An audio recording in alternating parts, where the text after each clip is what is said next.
regardless of what's going on with Bryan and NACA, it's about those kids' lives that are impacted every day they come either to the camp or to the college.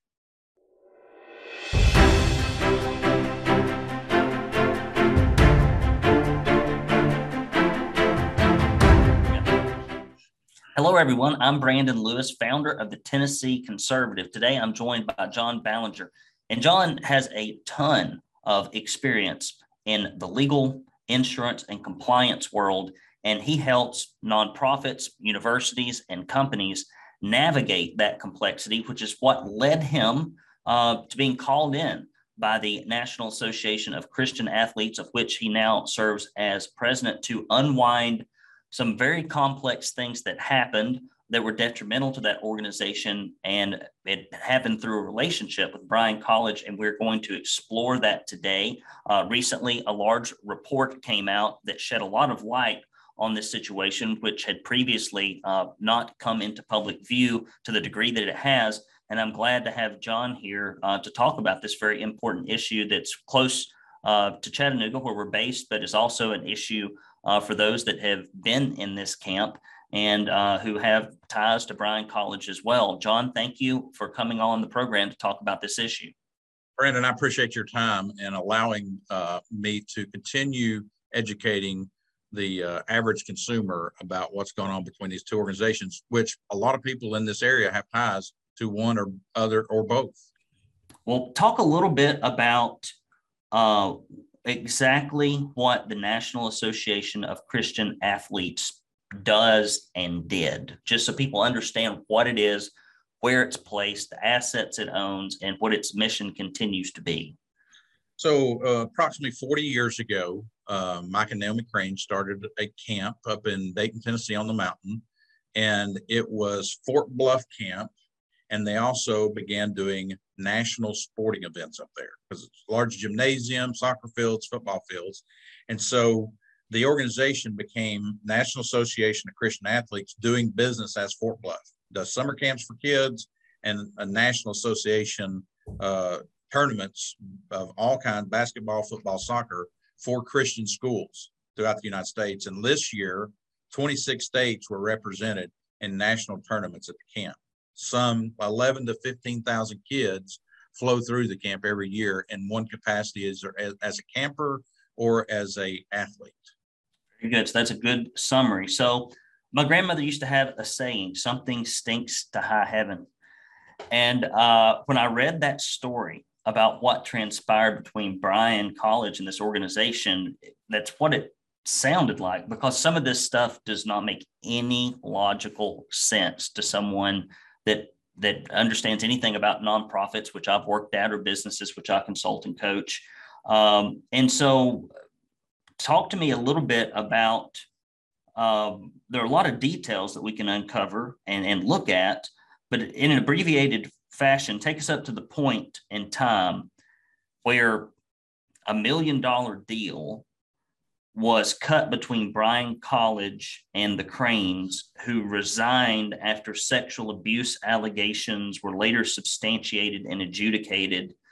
There were resignations on the board about this deal and other items, one of which was Wayne Kropp, who I have known personally for about 20 years now, who I respect. And I know that he loves Bryan College. I know that he loves NACA. And for somebody that I respect like that to leave a board, that's a big, huge red flag. Talk about kind of, how that deal was put together, the tension it created between the two organizations and the fallout. Sure. So I'm going to preface my comment on that with letting the consumer know that in a nonprofit, no one ever owns it.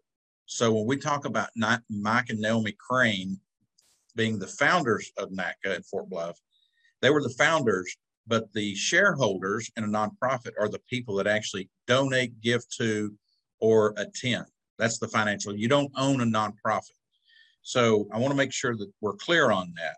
And the other thing about a nonprofit or nonprofit board, you should every year sign conflicts of interest statement that you're on a board, and if you are on another board, what that other board's mission is, and you shouldn't be conflicted in the dealings you do between boards of nonprofits. Very common, served on boards, understand that process. So when I was brought to NACA, we'll call it NACA for short, in Fort Bluff, I clearly saw collusion, conflicts of interest taking place between two boards. The legal representation and the auditing and accounting representation for both organizations was one and the same. And for someone that is familiar with compliance and regulations and even directors and officers coverage, that was a red flag for me. And the fact that this took place with Mike and Naomi, it's in the newspaper. You can go read about what took place. Mike and Naomi, especially Naomi, decided that she was going to, and I refer to the term as peddle the organization to someone to see who would give her the most in a retirement annuity for her and Mike so that they could have a retirement because they didn't have it. So she started going to local colleges and universities and saying, here we got this asset, this property has this kind of revenue, and we want to allow you to have oversight, but in turn, we want a golden parachute, so to speak. And so that's how that $1.4 million golden parachute was created. Is there were 3 contracts that were signed by Bryan College in order to have control of the organization that Mike and Naomi founded. So if you are a Christian college, and if people have abused children in some manner, is it wise? Does it look good to do financially anything in those situations, especially with the mission of the nonprofit to be to help kids? It seems like you would distance yourself from something that had such poor optics and probably reality. Well, that's a good question that I would ask a representative of Bryan College is, what optics were you looking through? What I do know is that the way that the deals were put together, it were to get the Cranes out of Tennessee and completely away. And so part of the monies that were indebtedness that caused the issue was the purchase of a home for them in South Carolina and the annuity that was paid to them that were being paid. It wasn't paid out of Bryan College's money. It was coming out of NACA's money that was negotiated on behalf of the Bryan College board, which became the NACA board. So when I read that article, one thing that stood up to me, the first thing that stood out to me is like, usually if you get caught in some kind of wrongdoing, you don't have a whole lot of leverage to go create deals, especially with Christian organizations. You probably, maybe in business, fine. Usually, typically Christian nonprofits, that's something that you would not touch. And that's probably part of what led to resignations on the board, would be my guess. It did not feel correct. The other thing that stood out to me of interest in this story was the fact that it seems that the camp had somewhere around $1 million in liabilities, but the assets were somewhere around $6 to $7 million in valuation. Is that correct? That's correct. So obviously from a business standpoint, when you look at an organization, and let's just take the nonprofit, Brandon, and set it aside because it confuses people when I talk about assets and values and things like that. But let's assume that you have $7 million in assets in your business or property. So in this case, it was land and 26 structures, plus vehicles and equipment and appliances and all these things, furniture inside the 26. It really was probably approaching $8 million in total assets besides the property at $7 million. And that doesn't count when you sell a property or even nonprofit, whatever it is, you've got the property, plant, and equipment, but you also have the revenue generating aspects, which are often worth more money than the physical assets themselves, although that's nothing to sneeze at. Right. So when I evaluated it from a financial standpoint, I thought, well, if you've got $8 million in assets and $900,000 in liability, that's a good day for a business owner. You're in pretty good financial position. And this $900,000 that was owed was on a line of credit that had been taken out after Bryan College took oversight of the organization. If you could go to TennesseeConservativeNews.com and click that support button, we will send you 2 Proud Tennessee Conservative bumper stickers. We need your grassroots support here, guys. I kid you not. I do this out of my back pocket, out of a mission that I believe God has called me to do in Tennessee to keep us free, but it's expensive, and every little bit helps. We'll send you this. We'll also send you a directory. I can see Shane Reeves' name right here at the bottom of the page. He probably needs to get a call. He's out of line with his constituency. We got a directory of all of your state senators, your state reps, and the governor's office. And finally, you will get this Proud Tennessee Conservative tumbler, and you can put Schlitz in here, and it comes out a very fine, well-crafted hoppy IPA. It has magical properties for turning really bad beer into really great beer. You can actually, pick up old nasty creek water when it hasn't rained for a while. You put it in here, it comes out crystal clear. I don't know how they do it, but they do it. It can also be used as a jack stand if you're on the side of the highway and you got trouble with your car. This thing will support up to, I think, 15 metric tons of weight.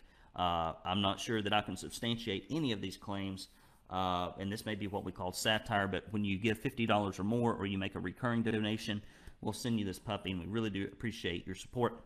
Or you can also go to letsgobrandonhat.com and get your Let's Go Brandon hat. So in that line of credit, what money was, what was owed? If you had to categorize the $900,000, what was it?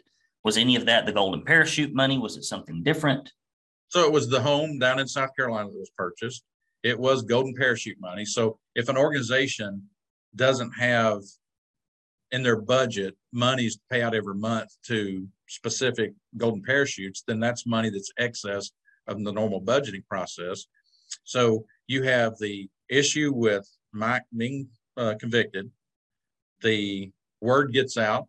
They try to keep it as calm as possible so it doesn't permeate throughout the Christian community, and people still send their kids to the camp for tournaments and the camp.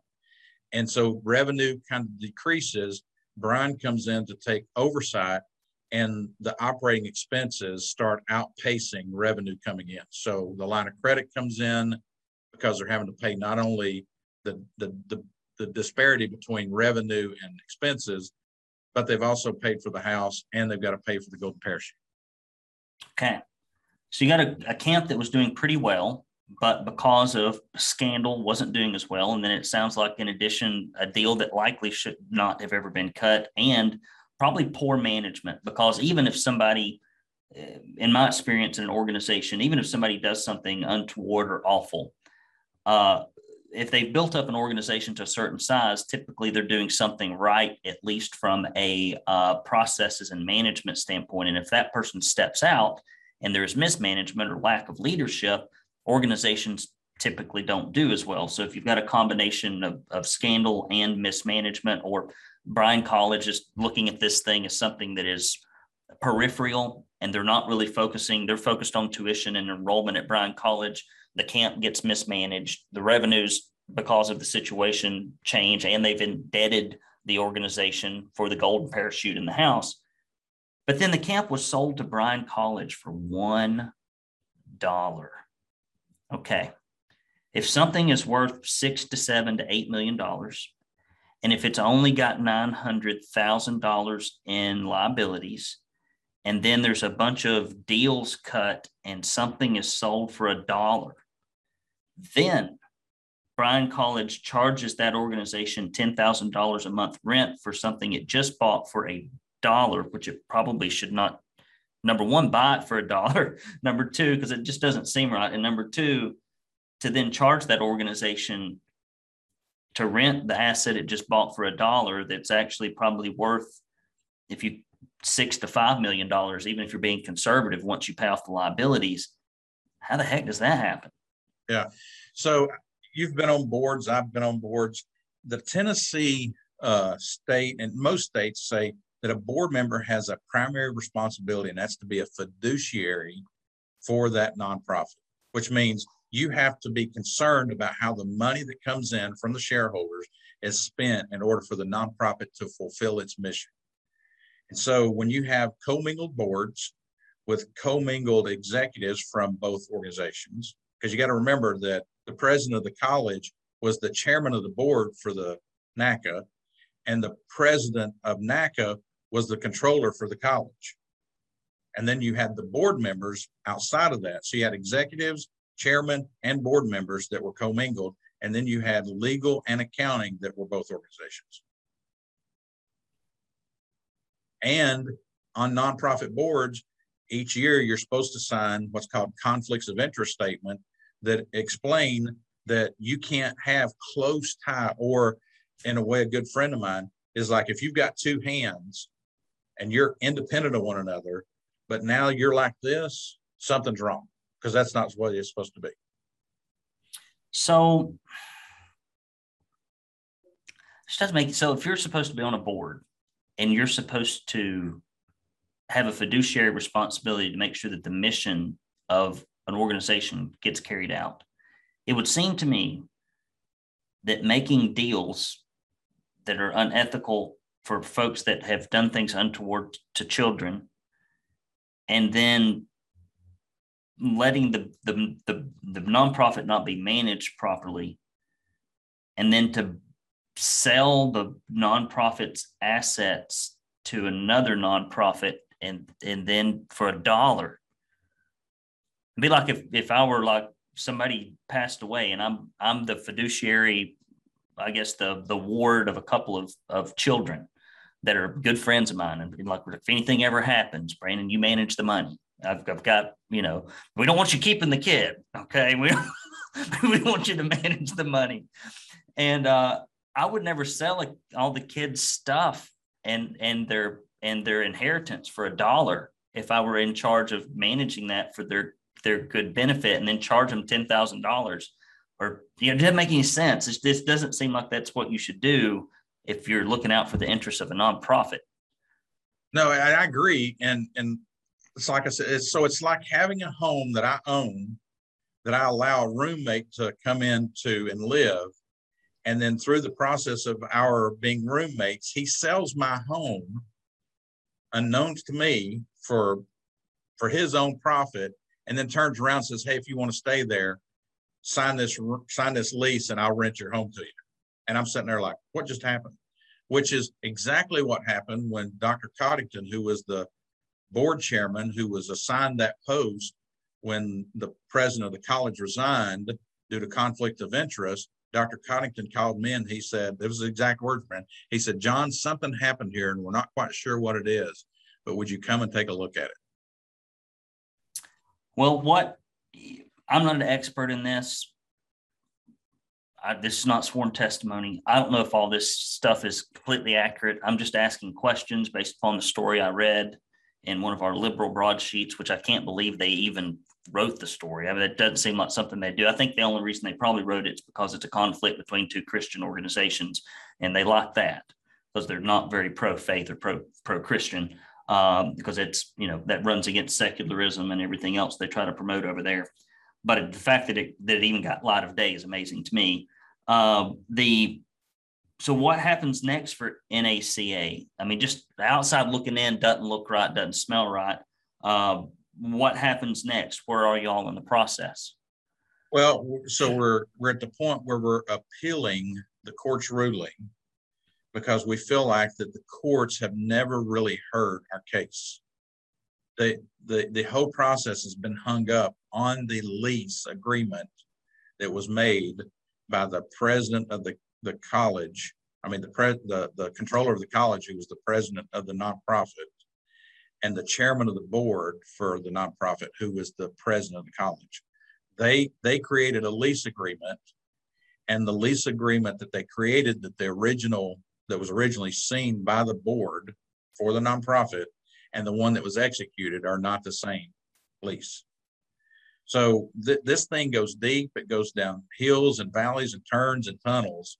But the reality is trying to imagine, like I said, owning a house, letting a roommate move in, him selling the house, and then coming back to you and said, do you want to rent it from me for like 3 times more than what the house payment was? And I'll let you stay here. And when you think about that, and then what we've had to overcome as an organization to continue to stay in business as we fought these legal battles locally in Ray County, and we've lost because they say it's the 4 corners of the lease that matter. And we don't disagree that the four corners of a lease matter, as long as it's the correct lease that was presented to the board and not another lease a day later. But we also want to be heard. It's like we want the court to hear about what you and I've talked about, the conflicts of interest, things that, like your grandmother said, it just plain smells, it stinks, something's not right. We want a jury of our peers to hear that and say, you tell us whether it was right or not. And so we've got it at the Court of Appeals in Knoxville, and we're going to continue operating the camp. There'll be hundreds of athletes up there in September and October for soccer and volleyball, because at the end of the day, regardless of what's going on with Bryan and NACA, it's about those kids' lives that are impacted every day they come either to the camp or to the college. And I've said that from day one.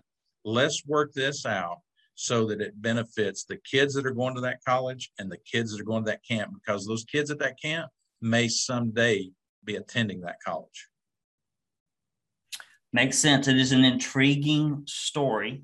It would not be the first time that higher education and nonprofits did something a little wacky doodle. I mean, it's not like the press is not, replete with these inner workings that machinations that eventually, when they come to light, you're like, oh, it doesn't look quite right. So I appreciate you coming on to kind of flesh out some more details above and beyond what has been in the press so far. We'll get it out to our listenership, and we wish you and Bryan College and NACA the best in finding some kind of amicable resolution. And I appreciate you taking the time to further explain it to our watchers and our listeners. Brandon, thanks for the time. I really appreciate you. All right, guys, take care. I hope you've enjoyed this. If you're from Rhea County, you probably found this very interesting. If you have a connection to either of the two organizations, when you watch this, leave a few comments in the comments section. Let us know what you think about the story. And if you got anybody that you know that's involved, that's an alumni, or that has a close tie to the camp, by all means, share this with them. Maybe they know something. Who knows? Brandon Lewis here with the Tennessee Conservative. Until next time, signing off.